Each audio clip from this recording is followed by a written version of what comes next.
relying on AdSense for income can be pretty chaotic because you need a lot of views to make good money. And once you do get views, there's so many variables that can affect it. So it's not really that consistent. In this video, I'm going to be talking with Roberto Blake about how top YouTubers and you can make money on YouTube without AdSense coming up.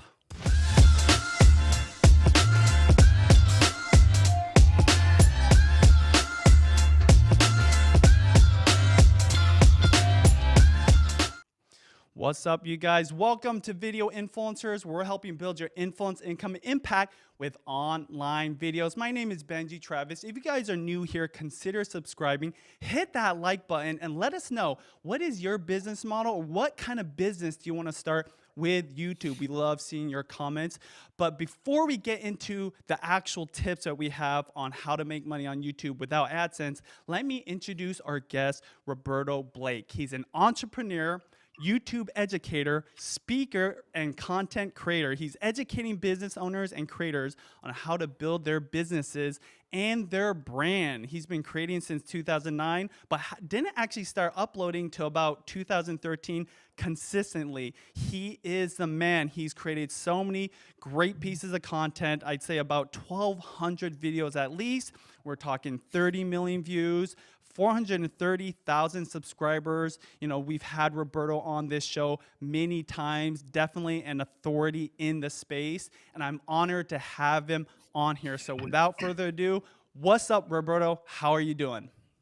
I'm doing awesome, Benji. Thanks for asking. Thank you so much for having me. Yeah, I'm excited to get into these tips that you have and talk about how to make money. And before we get into those, the one thing I want to say, Roberto, is so many people want to get into YouTube because they want to be famous, they want to start a vlog channel, they want to become YouTubers, and AdSense is usually the first way and the obvious way they think to make tons of money. And you and I both know that it's such a stretch, number one, to make money quickly with AdSense because you need so many views, and the actual percentage of people who make a good living off of AdSense is very, very few. And there's so many other ways to monetize. Anything you want to add to that point when it comes to AdSense and how people just assume that is the best way to make money on YouTube?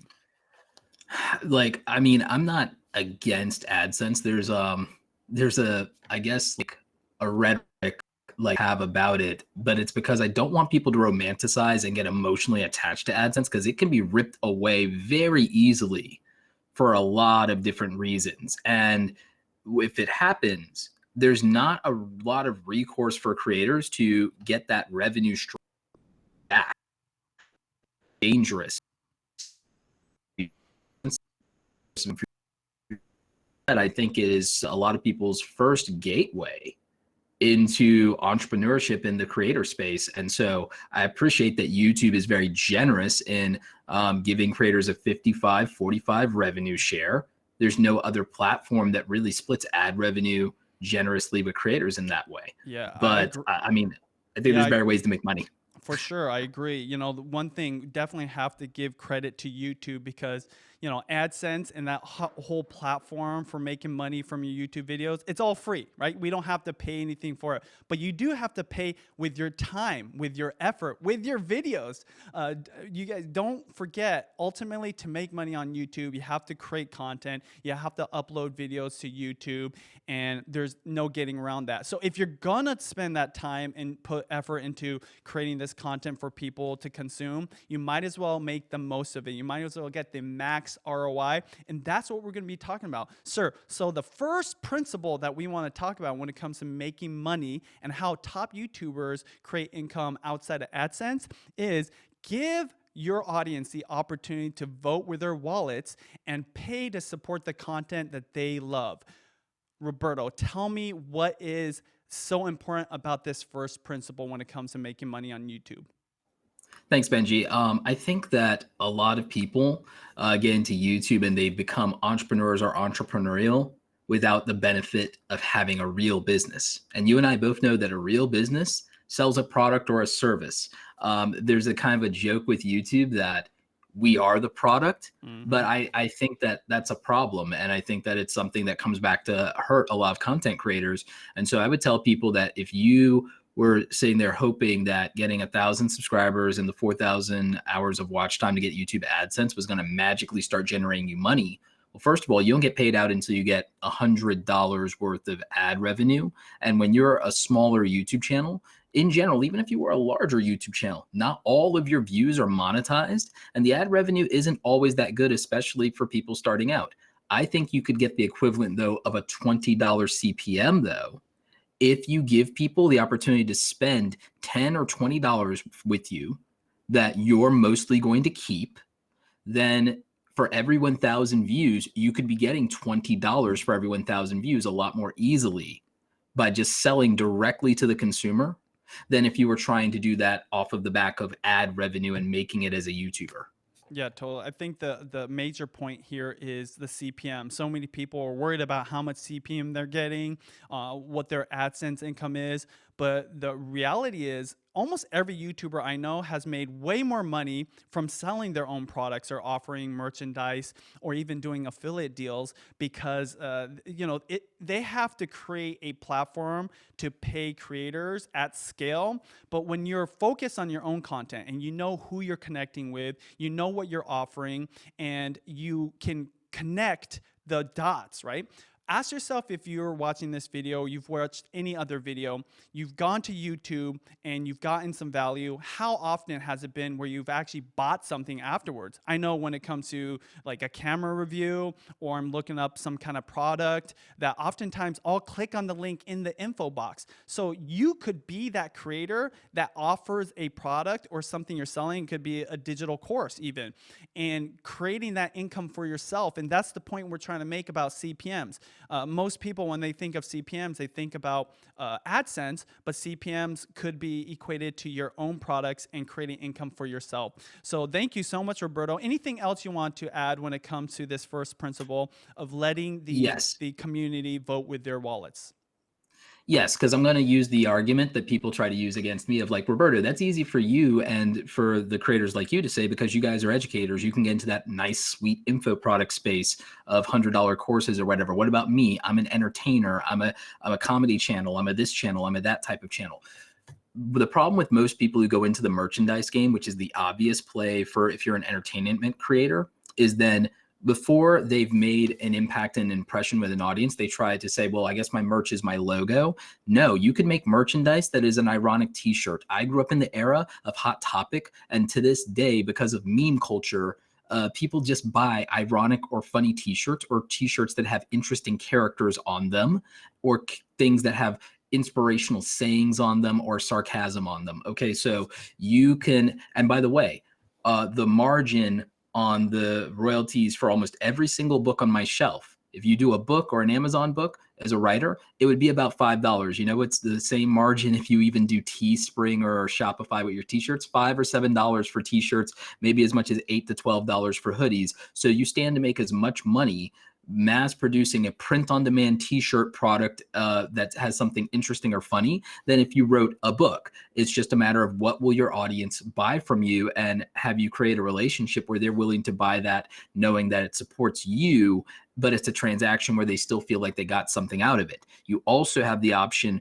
very early on of doing Patreon, or even this link for this thing called Buy Me a Coffee, where people can do one-time small donations to you. And there are plenty of content creators who have loyal audiences that know that they've got a little bit of pocket money. They can spend it with Starbucks or they can spend it with you. Give them a reason and an opportunity to spend it with you. Boom. And just one more thing I want to add before we get to our second principle. Just remember, if you are already creating great content and you're targeting a niche audience or somebody specific with that video, and you want to help accomplish something, right? Especially if you're an educator or you're informing people or updating maybe your news channel, you know why they're there. So you also know what maybe their purchasing behavior might be, the things that they're looking to buy, and you just need to figure out what is it that you can create, whether merchandise, a actual physical product, or a digital course that is relevant not only to that person, but relevant to the thing that you're talking about in that video. So you can start creating income from your very first video, from your very first views. You don't have to wait to get like a certain threshold to get the CPMs to be a actual income source on your channel. You can make money today. And I think that's the point both Roberto and I are talking about. So without further ado, let's get into principle number 2, which is automate your income. This is so important because there's a lot of reasons actually, but if you don't automate your income, you're always going to be working paycheck to paycheck. Anything you want to talk about here, Roberto, when it comes to automating your income? Yes, the common phrase for this, and I'm shifting the phrase to automating income because of the automation is something that people are starting to really understand. And automation is also displacing jobs right now. So that word is something that's at the forefront of people's mind and something they understand and that they can accept, right? And so I believe in this concept that we used to call passive income, and I'm shifting this to the phrase of automating your income. In fact, my most popular video on YouTube has 1.4 million views, and it's on the topic of passive income, 10 ways to actually make passive income online. What I tell people is this, is imagine that you want to make one of your revenue streams or multiple of your revenue streams start to work like a vending machine. This is something Warren Buffett, Tony Robbins, and a lot of great financial gurus talk about, because with a vending machine, you've done the work. You bought the vending machine, you've stocked the vending machine, you picked out prime real estate. Now people can put their money in and they're extracting value. They're extracting value in the form of that bottled water or that Coca-Cola or that bag of M&Ms, right? So it's a clearly understood value that they want at a price that they've agreed upon, and you don't have to be there for the transaction. So you have a vending machine model instead of a cash register model. Because if you have a store or you're doing a service, you have to show up, you have to give so much of your time, and you have to give active time. What about giving upfront time and always being able to reap the benefit later? As my friend Pat Flynn usually says, that's his tagline for smart passive income. It's, work hard now, reap the benefits later. Traditionally, people have done this with real estate and investing, but that is a barrier to entry for creative people and for people just starting out. But we can automate our income around our content, and there are really a couple of key ways that we can do it, Benji.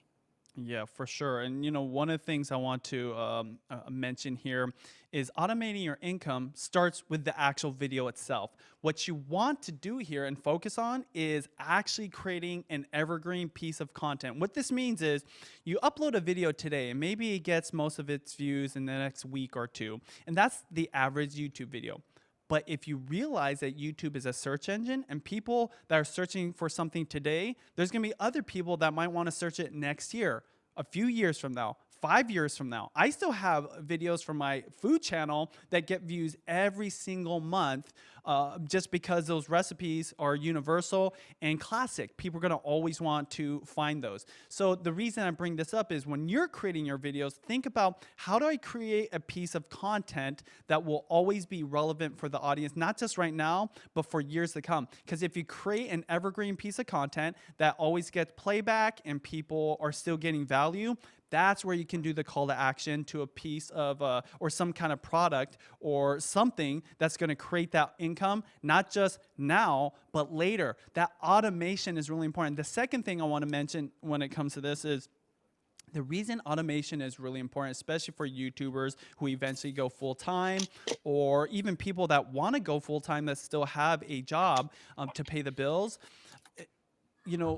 One of the number one ways people get burnt out is because they're always hustling for the dollar, right? Nothing wrong with that. In fact, that's just the way life is. And you got to work hard to earn that income, but you want to be able to give yourself some bandwidth. And one of the ways I've been able to do it in my life is to know that I'm going to always have consistent income coming in. And the way we've been able to do it here on Video Influencers is with digital products, right? A course. And we create content that always helps people, is valuable. And at the end, we talk about, if you want additional training, you can get access to this course. They click that link. That is happening every single day. And some of those videos we uploaded years ago, which in turn creates income for us because people are buying those products. So it all starts with whatever you're going to create, make sure if you can, not all videos are like this, but if you can, create a piece of content that can be evergreen and will be relevant for years to come. Anything you want to I'm going mention to give when them it comes to that? I'm going to give them some specific examples of evergreen content, and then I'm going to tell them 3 ways that content creators can automate their income. So here, let's start with the evergreen content you mentioned, because I love that point, and it's worked for you, it's worked for me, it's worked for so many people. Here are the types of evergreen content. And again, I know that there are a lot of people here, they're not necessarily business channels. So again, I will speak in terms for everybody. Product reviews. People who are entertainers still can make videos that somehow tie to a product, whether it's a review of a product or even if it's just acknowledging it or making something funny around that product, because it will be relevant for years to come. Examples are even people who roast things like they're like a new phone that comes out. There are some people who will do a satirical version of a review of that, or maybe they will do. I remember when Emma Blackery did a comedic song. You might remember this, Benji, about Google Plus and why she hates it. And that video went viral, and it definitely was one of those videos that helped blow up her channel. And so product reviews or anything product or brand related is evergreen if the product or the brand has a constant cycle of news and attention around it. Tutorials. We know that tutorials are some of my best overall content. To this day, people watch my video editing tutorials. To this day, my tutorial on how to add background music in Premiere Pro still gets a ton of views. So tutorials are another example. Also, videos that show or demonstrate a process. DIY videos are great for this. Cooking videos, as you well know, Benji, are great for this because they show a process. And so that's evergreen. Look, I still watch the same how to tie a tie video every single time. I still go to YouTube and I still search for it. I know everyone knows that the sexy thing to do is, suggested and recommended, but search is a valuable traffic source. And as long as you have traffic, you have an opportunity. And so people need to think about this evergreen traffic. I love how you talked about, hustle. I look at hustle as hunting for opportunities. And I look at building these automations and passive income as farming. So there's an opportunity to hunt. Hunting is when you constantly have to make videos that are trendy or news related or on a hot topic. Hunting is when you go and you have to hustle a brand deal or a collaboration. But farming is when you're making evergreen content. And then farming is also when you're doing passive long-term income. For content creators, the 3 ways that they can automate their income is if they're making evergreen content that brings in ad revenue, then that's great. But also, if their evergreen content is a sales funnel for them to sell their own product, they plug their own product or get leads for their opportunities or services or for booking, then that's another way to automate that process. And then another form of this automation is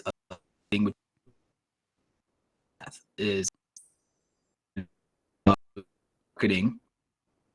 You do affiliate marketing, you don't have to make and manage the product yourself. That's the great thing about affiliate marketing. You can be an avatar, you can be an ambassador, you can be somebody who introduces the brand's value, product, service, whatever to people, and you can make revenue from that.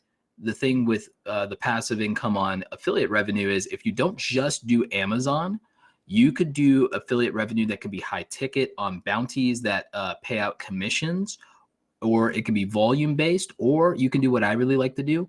When you do software as a service or service based things with affiliate revenue, it's recurring passive income, Benji, and then that could stack and accumulate, and you could end up making thousands of dollars a month for getting those upfront sales. And as long as people are happy with the product and they keep staying with the service, you keep getting the benefit from it.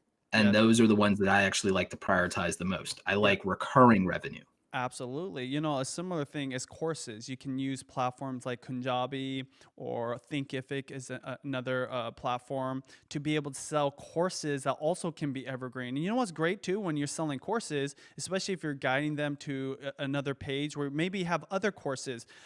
Your video is promoting something very specific, but you can have other opportunities to create sales for yourself. But all starts with the value. But even a product, you know, like using websites like Teespring or other merchandise websites that actually do all the work for you. I think a part of automation isn't just creating the opportunity for yourself, but do as little work as possible, right? Exactly Affiliates, so. courses, and products. There's so many resources for you to be able to create those income opportunities without ever having to do work. One of the things, I mean, it's kind of a dream, but it's actually a reality for many people. I remember watching this video. I don't know if you've seen the Secret, Roberto.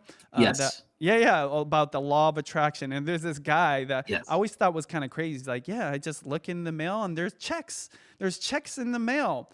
Well, that is a real thing. When you create automation and you've got a evergreen video that's getting playbacks, and you've got these other, automated income opportunities happening, those checks not only get bigger and bigger, there's more of them. And that's the beauty of just hustling on YouTube, putting up videos and giving yourself that chance to get those opportunities, and it just starts stacking, right? Now, one thing I'll say is Exactly. you can't just hope you're going to put out one viral video and you're going to be a millionaire every single year for the rest of your life. You got to always, because as you get successful, other people want that success too. So it's not like wham bam thank you ma'am one time deal. You've got to constantly be working to put out more and more value. But what happens is when you put all those all those hooks in the sea, like you start getting bites all the time. And I can tell you, after being on this for so many years,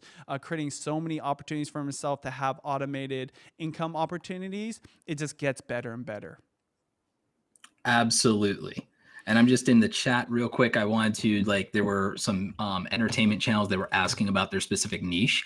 You know, the funny thing, if you want, you know, specific advice about your own channel, the good news is there are coaches that can help you with that. Sean, Sonny, Brian G. Johnson, myself, like there are coaches that can help you with the exact specific nature of your channel, because the thing is, it takes time. It's like, it's very hard. I mean, I at least draw from my experiences with helping people to answer one-off questions. But here's the thing. The reason, and this isn't a sales pitch, the reason people hire coaches for their business or their content is the same reason that they do it for something like their personal health, right? It's the simple fact that we all know that the best practices for getting healthy would be eat less meat, eat healthy, eat proportions, and do some physical exercise every day, maybe work out, lift some weights. We all know those basic things generally work, and yet most people don't do it. But also, just because somebody does this workout doesn't mean it applies to you and your body type, your lifestyle, your situation, your schedule.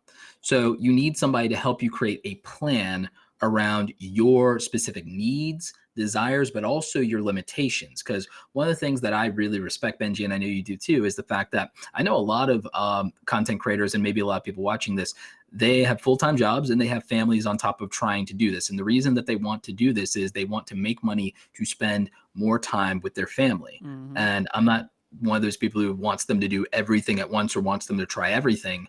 What the issue that I find is for people, and usually I don't work with as many beginners as at least some people that at least have an idea, have some self-awareness. Because the thing is the self-awareness, Benji, it's you have to know what your strengths are and what you're good at.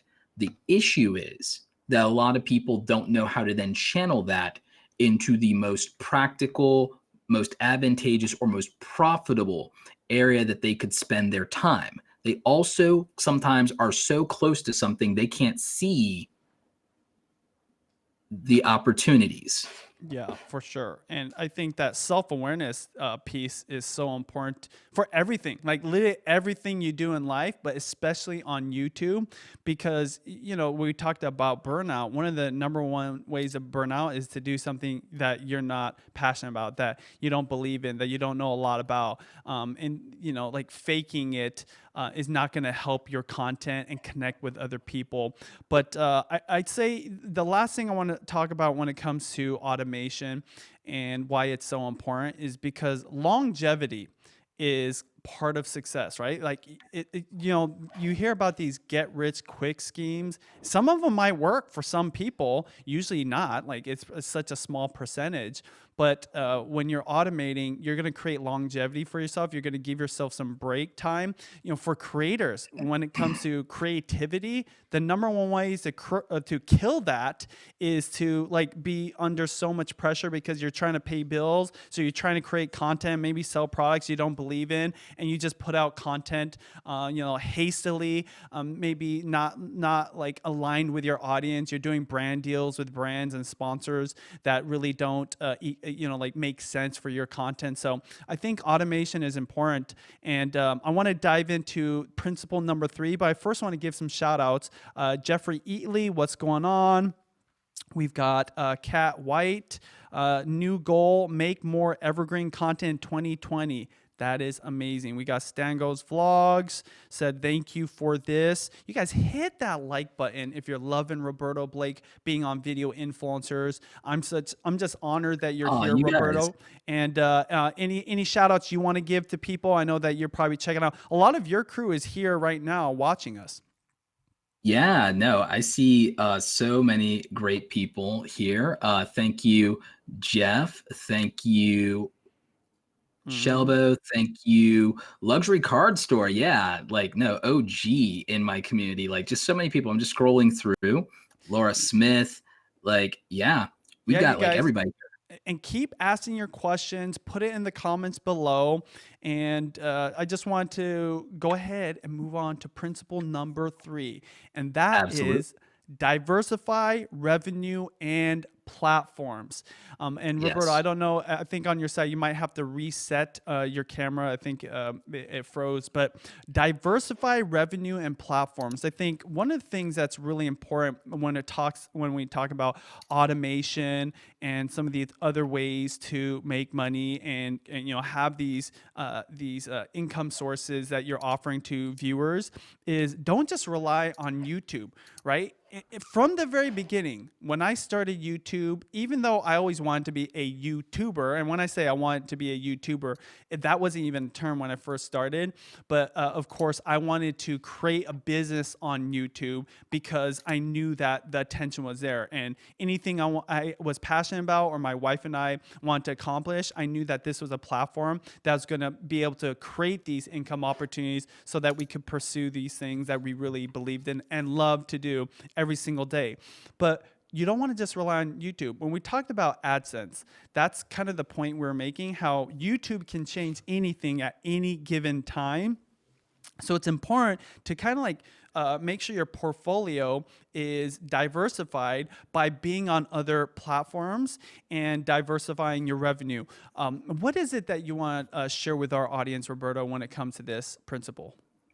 Consider the possibility that if YouTube dies tomorrow, does your business and your brand die with it? I want people to think about that. Just let Mm-hmm. that sink in. Sober up real quick. If YouTube dies tomorrow, does your brand and business die with it?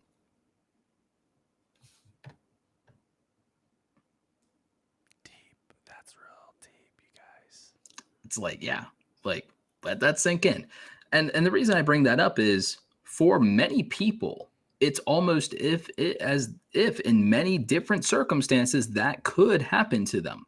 We've seen major changes to terms of service that affect people's content. We've seen major changes to the policy because of government regulation and not to scare people, but if you think that there won't be more social media regulations that come down from the government, that's an issue. And a lot of people are saying, okay, well, should we leave YouTube or make a YouTube alternative? Or like this will happen to any and all platforms But if you diversify and you understand the strengths of certain platforms, the opportunities of certain platforms, then you are less vulnerable. You can also enhance the value of your brand as a content creator by looking at platforms that are good vehicles for your brand and the brands you want to align with. In terms of your revenue streams and in terms of your opportunities. That's why a lot of YouTubers have really embraced Instagram content. Some are starting to embrace TikTok because it's a great opportunity.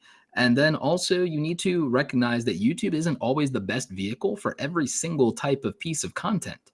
I have a good friend. He's a young man. He just turned 18, Parker Panel, and he is somebody, actually, I think you've met him before, Benji, I believe, at Social Media Marketing World a couple of years ago. And this young man, so polite. He was from Tennessee at the time. No, Kentucky. And, and his parents are totally supportive. And what happened is, in the years since I've known him, I think it's been about 3 or 4 years, he's gotten to 10,000 subscribers on YouTube. But he blew up to 1 million followers in TikTok. And now he has articles being written about him in major publications. Business Insider, Entrepreneur, Forbes is writing about this 18-year-old kid who, wanted to be part of this social media community, wanted to be a content creator. And after 4 years of YouTube, it was really about 8 months of TikTok that did it for him. And that's going to bring him more opportunities than if he had made YouTube the focus of his career. Yeah. And the one thing I want to add here, just echoing what you mentioned, is diversifying your platforms isn't about like leaving YouTube. It's just making sure that you can survive some of the ups and downs, because I really do believe, we have our book here. Yes, I'm going to promote my book that Sean and I wrote, YouTube Secrets. This book was supposed to be titled Video Influencers after this channel, because we believe that video is important on all platforms, even things like LinkedIn. You never would have thought would become a video platform, and they're pushing video like hardcore. But the reason that we isolated it to YouTube and we felt compelled to write a book about this platform is we do believe it is the king of video, and people go here to search for things. Yeah, and it is the library that people rely on to get what they need instantaneously. It's almost the new Google, which is so weird to say. I'd say it will surpass Google. Oh, for sure. And so I believe, and so if you realize that, diversifying is more about, again, creating that longevity so that you can always still be creating content for YouTube. But I think that the important point to isolate here is building a brand. When you're building a brand, by the way, this is for those of you that maybe haven't started a YouTube channel, maybe have an audience on Facebook, or you've already have a following on Instagram, or maybe you've got people that know who you are somewhere else. When you build a brand, you can transfer that brand anywhere. And this is why it's important when you're creating your content, not just to think about the value you're giving to people, and obviously in the case of this video, how you're going to make money, right? Like, what's the best win-win situation? But you're always creating a brand. So thinking about what is the phrase people are going to know you for, what is the niche that your channel is going to stand for, how is it that you're going to set yourself apart? Because no matter what, you can go from YouTube to Facebook to Instagram. You can start a profile on LinkedIn, and people are going to know you for this one thing, and that brand is going to be able to survive beyond any kind of new platforms. And that's one thing that's helped my wife and I. We've just been a family vloggers. I'm into food and fitness. She's into being a mom and parenting and family. And that's been our brand no matter where we go. Now, obviously here on Video Influencers, I'm helping you guys crush it on this platform. But still, when people follow me on my socials, that's what they know me for. And it's really important to build that brand every single day that you upload content, because that is what's going to build the relationship people have with you, that builds a trust, that creates the opportunities. I know that you're huge on brand. Anything you want to add to this, Roberto? Yes. Actually, I want to use you and Judy as an example. Thank you. Because here's the thing. you guys diversified your platform and created vehicles for different aspects of your life and your personalities, which is what a lot of people are reluctant to do. They try Hmm. to force every variation of themselves down the audience's throat on a single platform and on a single channel.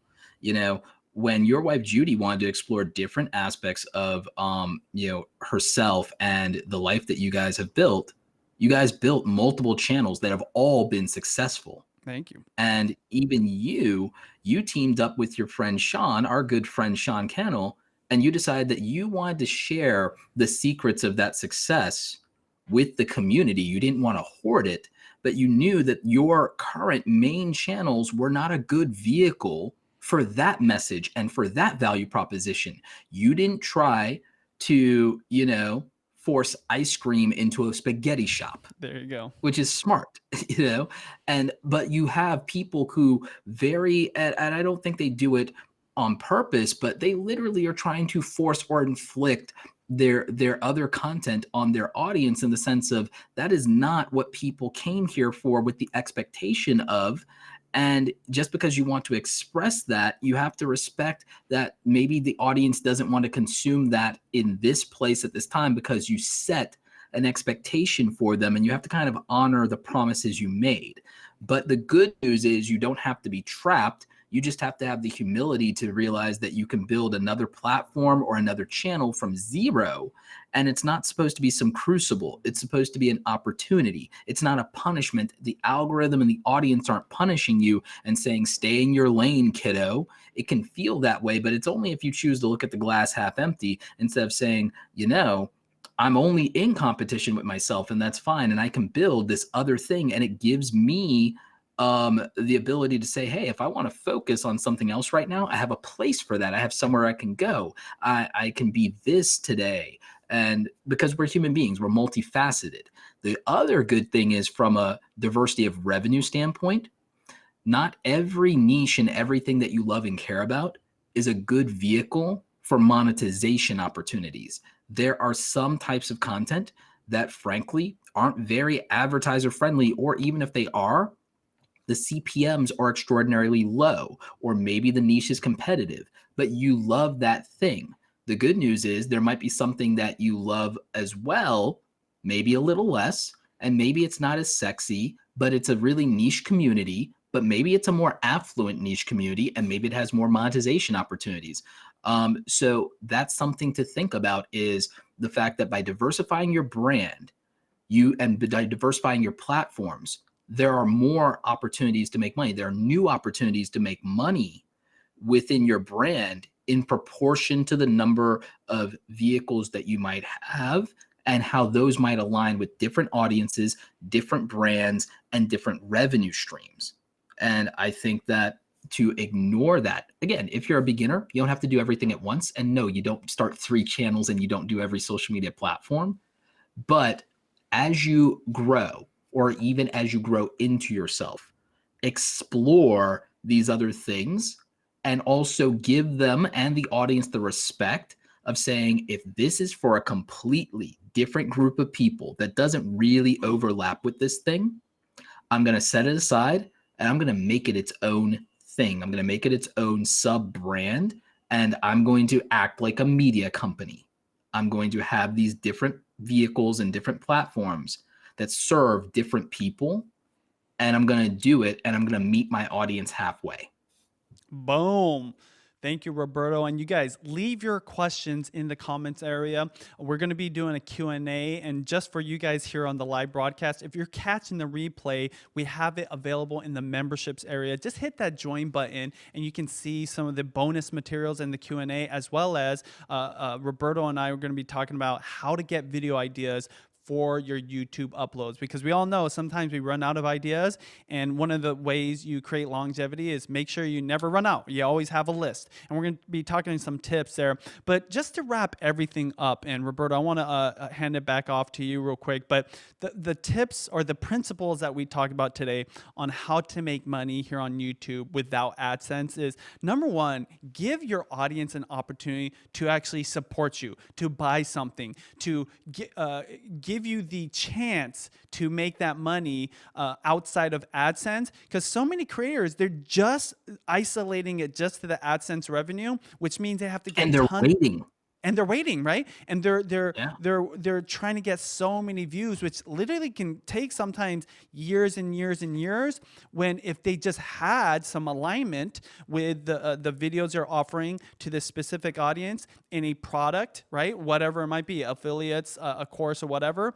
And if they had that offered in the videos, they can make money from day one. It is so possible. We've actually met many creators who are just starting out in 2019 that are making money in their first month, from just a few extra $100 to literally full-time income, quitting within like 3 to 6 months. It is possible if you know that there's people that are getting value out of your videos and there's a way for them to support you. And sometimes they're not even thinking about supporting you. They're just buying the product that makes sense for the next step.